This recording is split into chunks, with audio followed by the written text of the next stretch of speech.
story.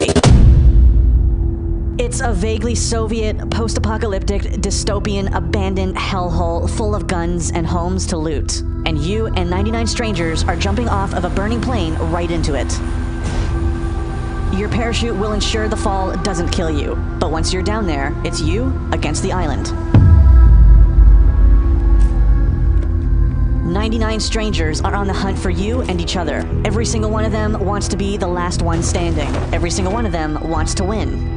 They loot homes as soon as they land, hunting for weapons and armor, scrounging the map to find anything that could be of use, looking down your sights as you open the door and a guy with a shotgun blasts you in the face.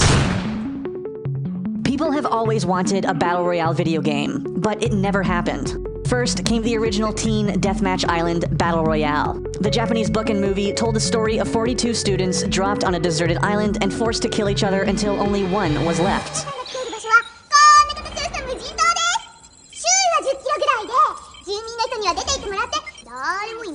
It got people asking what they would do if they were in that situation. But the movie was not released in the West for years, leaving it an obscure cult classic. Then, years later, Hunger Games came around, and it reignited the fire. People wanted Battle Royale games, but no one was making them. But one person wanted it more than anybody else. Brendan PlayerUnknown Green. Brendan Green was not a game designer. He was an Irish photographer and web designer who followed the love of his life to Brazil. 2 years later, he was divorced and looking to get his life back on track. He made it back home to Ireland, and while living on welfare, Green discovered the games Arma and DayZ. For those who don't know, Arma is a hyper-realistic military shooter, known for the scale of its combat, its attention to detail, and graphic fidelity. Also known for being the foundation for an incredible number of mods, many of which were spun off of into their own games. DayZ is one of the best-known Arma mods, which use the hyper-realistic combat mechanics to simulate a zombie apocalypse. So yeah, I started off making a mod basically back in Arma 2 because I wanted to make a game I wanted to play.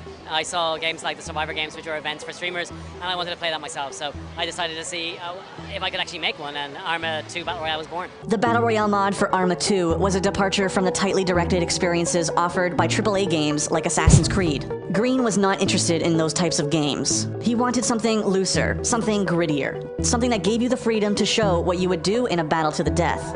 As DayZ broke free of Arma and became a standalone game, other developers took notice of how popular Green's mods were in the niche Arma community.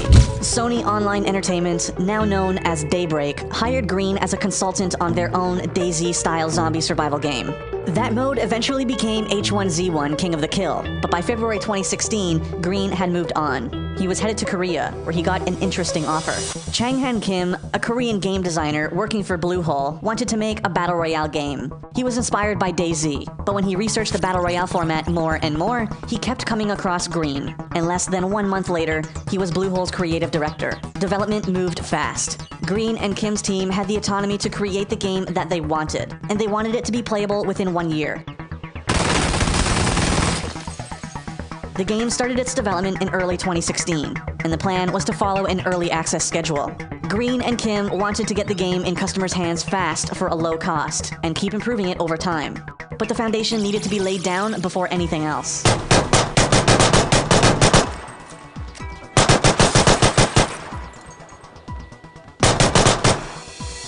The team made a small game. 1 map, 1 mode, a handful of weapons were added after the launch, but from the day it was released on Early Access in March 2017 to today, Battlegrounds has been the same game. However, when it first came out, there wasn't quite anything like it. Sure, Green's mods were still out there, but mods are never quite as popular as standalone games. Battlegrounds was a breath of fresh air amidst the high-budget, lavishly produced shooters on the market. It was messy. It was tense.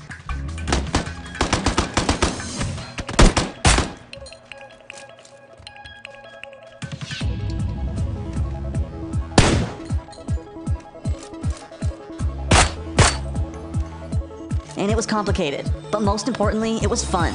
The island is the most important part too. While Green has said that his team is working on more maps, Erangel will always be the most iconic thing about Battlegrounds. It's the game's main character, with familiar landmarks, wide open spaces, and bizarre, unique topography. It's not realistic. Swamps, farmland, mountains, and towns all mingle together to make a backdrop that has much of a hand in the action as the players do. And the players came to Battlegrounds fast. For only $20, they got to live the fantasy of surviving the apocalypse. The game's player base grew every week. 10 million rounds of Battlegrounds were played in the game's first 4 months, and it made $11 million in 3 days. By April, it had sold 1 million copies. 1 month later, it was at 2 million. The next month, it hit 4 million. In August, Battlegrounds became the most played game on Steam in terms of concurrent players. By September, it had beaten Dota 2's record of 1.29 million concurrent players.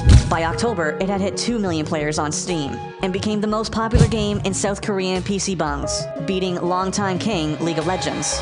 When the game cracked 2 million copies sold, Bluehole held a charity invitational tournament. And I killed him? Let's go, baby!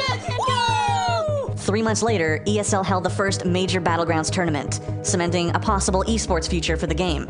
Green told GamesIndustry.biz that he has always envisioned his mods to be a spectator sport someday, and his baby was finally taking its first steps. People still ask if Battlegrounds can be an esport. It has the audience and the player base. The only problem is the logistics. Gathering 100 people for a LAN tournament is not the easiest thing in the world, which might limit it to events like ESL 1s and DreamHacks. But esports is not the only place Battlegrounds is growing. The game is selling more and more copies by the day, and even bigger companies are taking notice. Tencent made a deal to publish the game in China. Facebook cut a streaming deal with Bluehole. Epic Games, who assisted in modifying the Unreal Engine for Battlegrounds, made a Battlegrounds-inspired play mode for their game Fortnite. And Microsoft touted a timed console-exclusive version of Battlegrounds for Xbox One at E3 2017. We can't wait to bring PlayerUnknown's Battlegrounds exclusively to Xbox One later this year, with an update for Xbox One X enhancements shipping with the final version. Battlegrounds' future is bright. There's no sign that the game will stop growing anytime soon, and with imitators starting to crop up,